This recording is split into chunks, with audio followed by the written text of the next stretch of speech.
Hello everyone, Fedbank financial services limited का IPO 22 नवंबर से ओपन हो रहा है। तो आज की इस वीडियो में हम दोस्तों इस आईपीओ के बारे में कंप्लीट डिटेल में बात करेंगे। इस कंपनी का बिजनेस देखेंगे, इस कंपनी के फाइनेंशियल्स एंड वैल्यूएशन देखेंगे, आईपीओ डिटेल और जीएमपी पर भी बात करेंगे। तो अगर आप इस आईपीओ में इंटरेस्टेड है तो इस वीडियो को आप अंत तक जरूर देखें और इस चैनल पर आप नए हैं तो चैनल को सब्सक्राइब जरूर करें।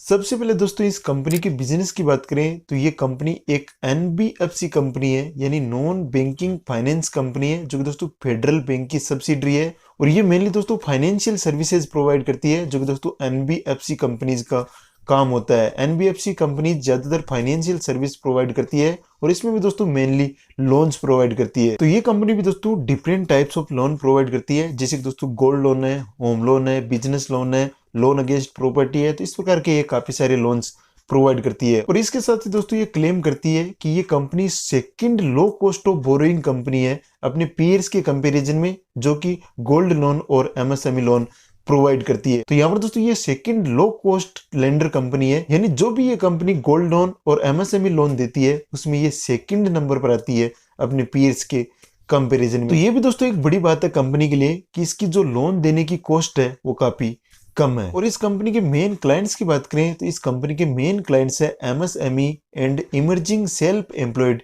Individual sector. तो इस प्रकार दोस्तों ये मेनली क्लाइंट्स इस कंपनी के हैं, जो कि ज्यादातर लोन इस कंपनी से लेते हैं। और दोस्तों इस कंपनी की रीच की बात करें तो इस कंपनी की रीच भी काफी शानदार है। इंडिया के 16 स्टेट्स के 191 डिस्ट्रिक्ट्स में 575 ब्रांच इस कंपनी की देखने को मिलती है। तो यहाँ पर दोस्तों पैन इंडिया इसकी रीच है, काफी शानदार रीच हमें देखने को मिल रही है। तो इस प्रकार दोस्तों ये एक फाइनेंस सेक्टर की कंपनी है, जो कि दोस्तों मेनली एमएसएमई और गोल्ड लोन पर फोकस करती है और अपने पीयर्स के कंपैरिजन में काफी सस्ता गोल्ड और एमएसएमई लोन प्रोवाइड करती है।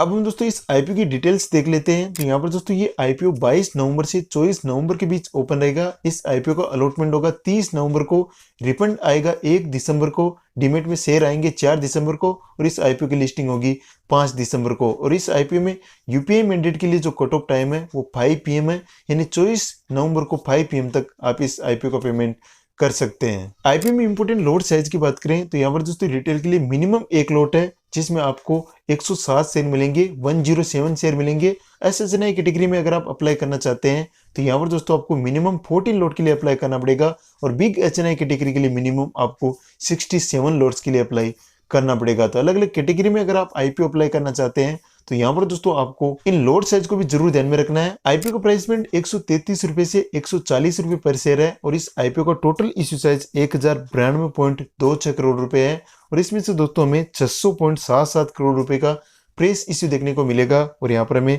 492.26 करोड़ रुपए का ओपर फॉर सेल देखने को मिलेगा। तो यहाँ पर दोस्तों ओपर फॉर सेल और प्रेस इश्यू का एक अच्छा कॉम्बिनेशन हमें देखने को मिल रहा है। यहाँ पर दोस्तों 600.77 करोड़ रुपए डायरेक्टली कंपनी को जाएंगे तो कंपनी इनको अपनी नीड के हिसाब से यूटिलाइज कर सकती है और 492.26 करोड़ रुपए डायरेक्टली शेयर होल्डर्स को जाएंगे, क्योंकि वो अपनी शेयर होल्डिंग को यहाँ पर सेल करेंगे। तो वो दोस्तों कंपनी के लिए बिल्कुल भी यूजफुल नहीं है, वो डायरेक्टली शेयर होल्डर को पैसा मिलने वाला है। और इसके अलावा दोस्तों यहाँ पर इस कंपनी के एम्प्लॉयज के लिए 10 रुपए पर शेयर का डिस्काउंट भी अलाउ किया है। तो अगर आप इस कंपनी के एम्प्लॉय है तो यहाँ पर दोस्तों आप एम्प्लॉय सेक्शन से भी आईपीओ में अप्लाई कर सकते हैं और 10 रुपए पर शेयर का डिस्काउंट आप यहाँ पर ले सकते हैं। इस आईपीओ की लिस्टिंग बीएसई और एनएसई पर होगी और इस आईपीओ में रिटेल के लिए 35% का कोटा है और एचएनआईज के लिए यहाँ पर 15% का कोटा है। अगर आपको अपने अलॉटमेंट के चांस बढ़ाने हैं तो यहाँ पर आपको ज्यादा से ज्यादा एप्लीकेशन रिटेल कैटेगरी से लगानी पड़ेगी, तब जाकर दोस्तों आपके अलॉटमेंट के चांस ज्यादा होंगे।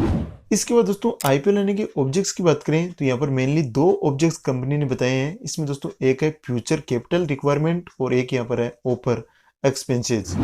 अब हम दोस्तों कंपनी की फाइनेंशियल्स एंड वैल्यूएशन देख लेते हैं कि कंपनी प्रॉफिट मेकिंग है या लॉस मेकिंग और कंपनी किस वैल्यूएशन पर आईपीओ लाने की कोशिश कर रही है। यहाँ पर दोस्तों आप देख सकते हैं कि फाइनेंशियल ईयर 2021 से 2023 के बीच में कंपनी की जो टोटल एसेट्स है वो यहाँ पर लगातार बढ़ रही है। कंपनी की टोटल रेवेन्यू की बात करें तो फाइनेंशियल ईयर 2021 में इस कंपनी की टोटल रेवेन्यू 697.57 करोड़ रुपए है, जो कि दोस्तों फाइनेंशियल ईयर 2023 में बढ़कर 1214.68 करोड़ रुपए हो चुकी है। तो यहाँ पर दोस्तों हमें रेवेन्यू में भी अच्छी ग्रोथ देखने को मिल रही है और 22 के कंपैरिजन में देखेंगे तो यहाँ पर दोस्तों हमें ऑलमोस्ट 37.46% की ग्रोथ देखने को मिल रही है। तो प्रीवियस ईयर के कंपैरिजन में दोस्तों हमें टोटल रेवेन्यू में भी अच्छी ग्रोथ देखने को मिल रही है। नेट प्रॉफिट की बात करें तो यहाँ पर दोस्तों इस कंपनी का फाइनेंशियल ईयर 2021 में नेट प्रॉफिट है 61.68 करोड़ रुपए, जो कि दोस्तों फाइनेंशियल ईयर 2023 में बढ़कर 180.13 करोड़ रुपए हो चुका है। तो यहाँ पर दोस्तों हमें एक अच्छी ग्रोथ प्रॉफिट में भी देखने को मिल रही है और 22 से अगर हम कंपेयर करेंगे तो यहाँ पर दोस्तों ऑलमोस्ट हमें 74.11% की ग्रोथ देखने को मिल रही है, जो कि दोस्तों काफी अच्छी ग्रोथ हम कह सकते हैं।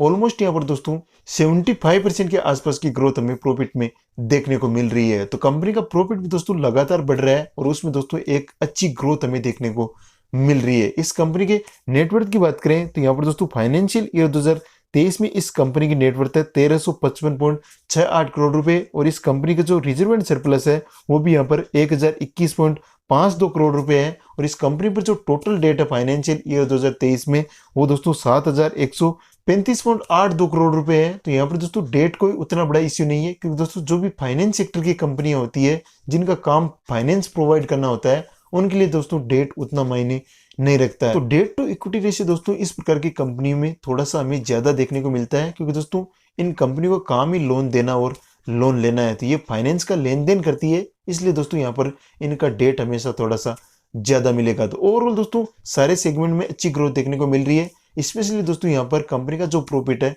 वो काफी शानदार तरीके से बढ़ रहा है। कंपनी की जो फाइनेंशियल कंडीशन है वो काफी अच्छी हमें देखने को मिल रही है। इसके बाद दोस्तों इस कंपनी के वैल्यूएशन पर नजर डालें तो यहाँ पर दोस्तों इस कंपनी का पी रेशियो यानी प्राइस टू अर्निंग रेशियो 25 के आसपास है। कंपनी का रिटर्न ऑन इक्विटी 14% के आसपास है और इस कंपनी का ईपीएस 5.6 रुपए पर इक्विटी शेयर है और इस कंपनी का रिटर्न ऑन नेटवर्थ 13% के आसपास है। अगर हम रिटर्न ऑन इक्विटी और रिटर्न ऑन नेटवर्थ की बात करें तो यहाँ पर दोस्तों हमें उतनी अच्छी ग्रोथ देखने को नहीं मिल रही है। अगर किसी कंपनी की ग्रोथ 15% से कम है तो दोस्तों उतनी रिलायबल नहीं है, उस कंपनी की ग्रोथ को हम उतनी अच्छी ग्रोथ नहीं मानते। तो यहाँ पर दोस्तों रिटर्न ऑन नेटवर्थ और रिटर्न ऑन इक्विटी की वैल्यू हमें थोड़ी सी कम देखने को मिल रही है। हालांकि दोस्तों रिटर्न ऑन इक्विटी यहाँ पर 14% से ऊपर है, लेकिन दोस्तों 15% से कम है, तो उसको दोस्तों हम उतनी रिलायबल नहीं मान सकते। तो यहाँ पर दोस्तों ओवरऑल उतनी अच्छी ग्रोथ हमें देखने को नहीं मिल रही है। अगर हम पीयर से कंपेयर करें तो यहाँ पर दोस्तों हमें काफी सारे पीयर कॉम्पिटिटर देखने को मिलेंगे। यहाँ पर आप देख सकते हैं कि एप्टस वैल्यू हाउसिंग है, यहाँ पर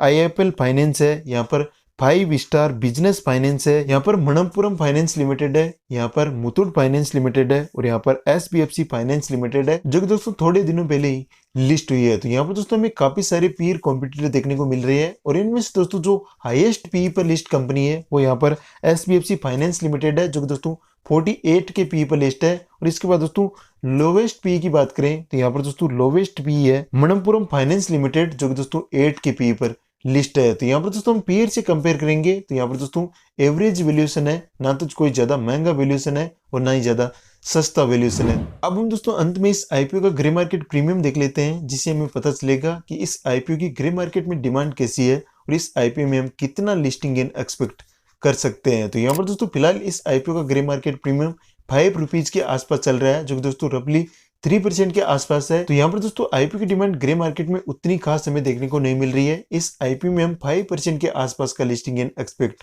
कर सकते हैं। तो यहाँ पर दोस्तों लिस्टिंग गेन के पॉइंट ऑफ व्यू से आईपीओ उतना खास जाने वाला नहीं है। फिर भी दोस्तों ये ग्रे मार्केट प्रीमियम है, तो इसके बेस पर दोस्तों हमें कोई भी डिसीजन नहीं लेना है। हमें कंपनी को पूरी तरह से एनालाइज करना है, कंपनी के फाइनेंशियल वैल्यूएशन को देखना है और उसके बाद दोस्तों हमें आईपीओ में अप्लाई करने का डिसीजन लेना है। इस प्रकार दोस्तों ये आईपीओ से रिलेटेड इंपॉर्टेंट डिटेल्स थी। अगर आपको ये वीडियो पसंद आया तो वीडियो को लाइक करें, चैनल पर आप नए हैं तो चैनल को सब्सक्राइब करें, साथ में बेल नोटिफिकेशन को भी ऑन करें, ताकि इस प्रकार का जैसे ही कोई वीडियो अपलोड हो तो उसका नोटिफिकेशन आपको देखने को मिल जाए। तो चलिए दोस्तों मिलते हैं आपसे नेक्स्ट वीडियो में, तब तक के लिए जय हिंद, कीप लर्निंग।